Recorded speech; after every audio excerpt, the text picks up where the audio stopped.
Radiografía del problema, del boom al estancamiento, a partir de datos del Banco Central e INDEC.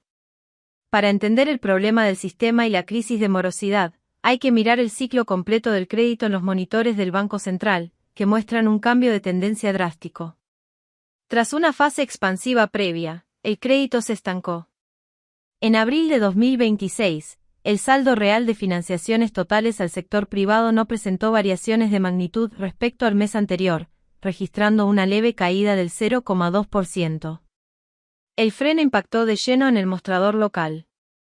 El saldo real de crédito en pesos al sector privado se redujo un 0,9% en abril. Por el contrario, el crédito en moneda extranjera aumentó un 5% en su moneda de origen, impulsado por las prefinanciaciones a la exportación de las grandes empresas. Los proveedores no financieros de crédito, que incluyen a la fintech, cooperativas y financieras de electrodomésticos, habían iniciado un proceso de fuerte expansión a comienzos de 2024, pero sufrieron una clara desaceleración. Su saldo de financiamiento alcanzó los $13,9 billones, logrando un crecimiento real de apenas un 2% en el último semestre analizado. El ratio de irregularidad del crédito al sector privado trepó al 7,3% en abril. La asimetría es total, mientras el coeficiente de mora de las empresas es de apenas el 3,3%, el indicador de mora de las familias explotó hasta el 12,1%. Fuera del sistema bancario tradicional, la situación es mucho más grave. La irregularidad total de la cartera de los proveedores no financieros se ubicó en un altísimo 26,9%. El sector más golpeado es el de los préstamos personales en estas plataformas, que alcanzó un nivel de mora del 34,1%. ¿Por qué la gente dejó de pagar?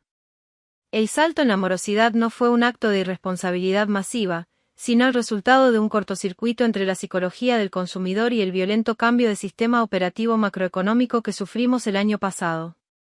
El detonante principal del ahogo financiero fue el cambio de régimen monetario.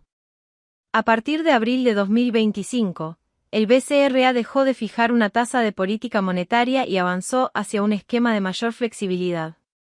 Esto, sumado a la incertidumbre electoral, generó una brutal volatilidad y una caída en la demanda de pesos en la segunda mitad del año.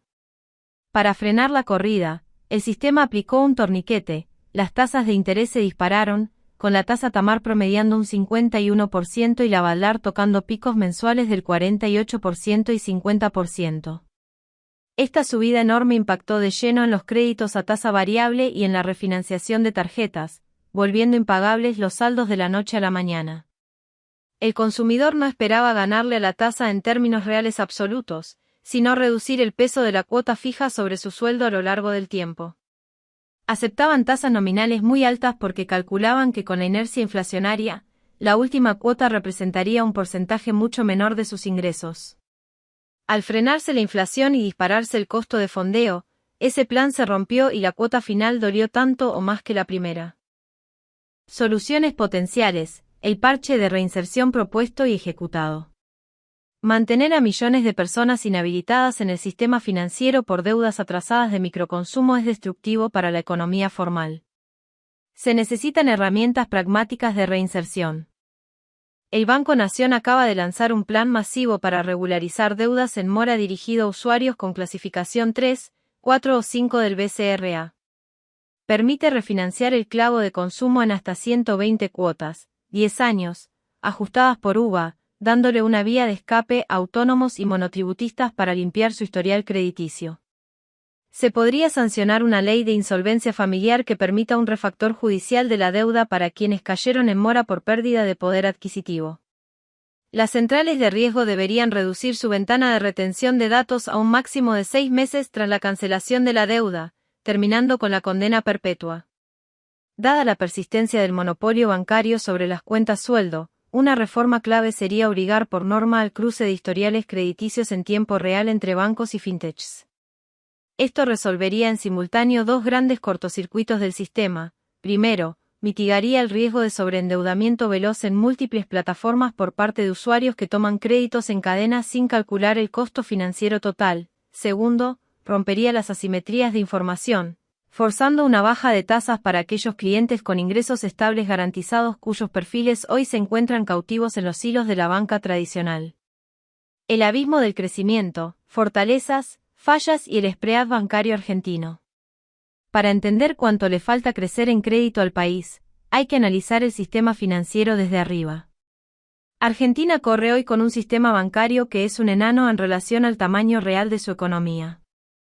Aunque el crédito bancario al sector privado viene recuperándose, pasó de un piso del 5,2% a fines de 2023 a ubicarse en torno al 12% o 15% a mediados de 2026, el tamaño del sistema sigue siendo minúsculo. Si cruzamos la frontera, el contraste es letal. En Brasil, el crédito al sector privado representa el 76% de su PIB. En Chile, el motor financiero vuela al 103% de su PIB. El margen de expansión que tiene la Argentina por delante es gigantesco si logra sostener la estabilidad macroeconómica. La gran fortaleza actual es que los bancos están dejando el modelo parasitario de financiar exclusivamente el déficit del Estado. Al eliminarse el financiamiento monetario, la proporción de plata que se destina a la calle subió con fuerza, la ratio entre préstamos al sector privado y depósitos saltó del 30% a principios de 2024 a un 60% en mayo de 2026, el nivel más sano en una década. La infraestructura. A Argentina le urge mejorar su plomería digital, implementando esquemas de Open Banking profundos y sistemas de transferencias universales y gratuitas, similares al PIX de Brasil.